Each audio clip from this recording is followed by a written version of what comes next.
یہ محرم الحرام 61 ہجری کی 2 تاریخ تھی۔ آپ رضی اللہ تعالیٰ عنہ نے اس مقام کا نام دریافت کیا تو معلوم ہوا کہ اس جگہ کو کربلا کہتے ہیں۔ حضرت سیدنا امام حسین رضی اللہ تعالیٰ عنہ کربلا سے واقف تھے اور آپ کو معلوم تھا کہ کربلا ہی وہ جگہ ہے جہاں اہل بیت رسالت کو راہ حق میں اپنے خون کی ندیاں بہانی ہوں گی۔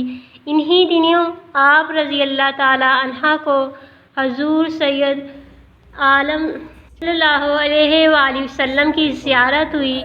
حضور صلی اللہ علیہ وآلہ وسلم نے آپ کو شہادت کی خبر دی اور آپ کے سینہ مبارک پر دست اقدس رکھ کر دعا فرمائی، اے اللہ حسین کو صبر و اجر عطا فرما۔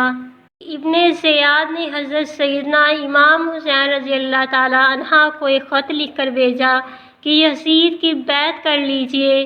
جب وہ خط آپ رضی اللہ تعالیٰ عنہ کے پاس پہنچا، آپ نے اسے پڑھ کر پھینک دیا اور خط لانے والے قاصد سے فرمایا، اس وقت میرے پاس اس کا کوئی جواب نہیں۔ جی نے آ کر ابن زیاد کو بتایا تو جواب سن کر ابن زیاد کا غصہ بڑھ اٹھا۔ اس نے لوگوں کو جمع کیا، فوجیں تیار کی اور ان کا سپہ سالار عمر بن سعد کو بنایا جو ملک رائے کا ولی تھا۔ اس نے پہلو تہی سے کام لیا۔ اس پر ابن زیاد نے کہا، یا تو لڑنے کے لیے تیار ہو جاؤ، پھر رائے کی حکومت چھوڑ کر گھر بیٹھ جا۔ ابن سعد نے رائے کی حکومت اختیار کی اور 22,000 سوار اور پیادہ لشکر لے کر نواسہ رسول حضرت امام حسین رضی اللہ تعالیٰ عنہ سے لڑنے چل پڑا۔ یہاں تک کہ یہ لوگ دریائے فرات کے کنارے پر قابض ہو کر قافلہ سیدنا امام حسین رضی اللہ تعالیٰ عنہ اور پانی کے درمیان حائل ہو گئے۔ یہاں یہ کارروائی ہوئی کہ سب خیمے ایک دوسرے کے قریب کر دیے گئے۔ خیموں کے پیچھے خندق کھود کر اسے نرکل وغیرہ خشک لکڑیوں سے بھر دیا گیا۔ اب امام حسین کے رفقا ان کاموں سے فارغ ہو کر حضرت امام حسین رضی اللہ تعالیٰ عنہ کی خدمت میں حاضر ہوئے۔ سیدنا امام رضی اللہ تعالیٰ عنہ اپنے اہل اور ساتھیوں سے فرما رہے ہیں کہ صبح دشمن سے ہمارا مقابلہ ہے۔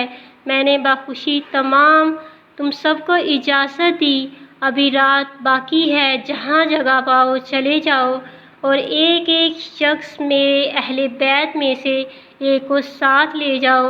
اللہ عز و جل تم کو جزائے خیر دے۔ دیہات و بلاد میں متفرق ہو جاؤ یہاں تک کہ اللہ تعالیٰ بلا ٹالے۔ دشمن جب مجھے پائیں گے تمہارا پیچھا نہیں کریں گے۔ یہ سن کر امام کے بھائیوں، صاحبزادوں، بھتیجوں اور عبداللہ بن جعفر کے بیٹوں نے عرض کی، ایسا ہم کس لیے کریں؟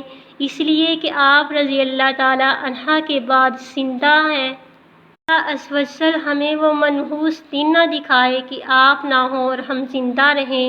یہاں تک کہ ابن سعد نے اپنے لشکر کے ساتھ امام حسین رضی اللہ تعالیٰ عنہ اور آپ کے رفقا پر حملہ کر دیا۔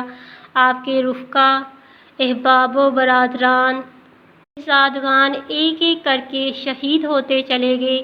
تقریباً 50 سے زائد افراد شہید ہو گئے اور بالآخر حضرت امام حسین رضی اللہ تعالیٰ عنہ کو بھی بڑی بے دردی کے ساتھ شہید کر دیا گیا۔ یزید بن معاویہ ابو خالد اموی وہ بدبخت شخص ہے جس کی پیشانی پر اہل بیت کرام علیہ رضوان کے بے گناہ قتل کا سیاہ داغ ہے۔ یہی وہ شخص ہے جس پر ہر زمانے میں پوری دنیا اسلام ملامت کرتی رہی ہے اور قیامت تک اس کا نام حقارت سے لیا جائے گا۔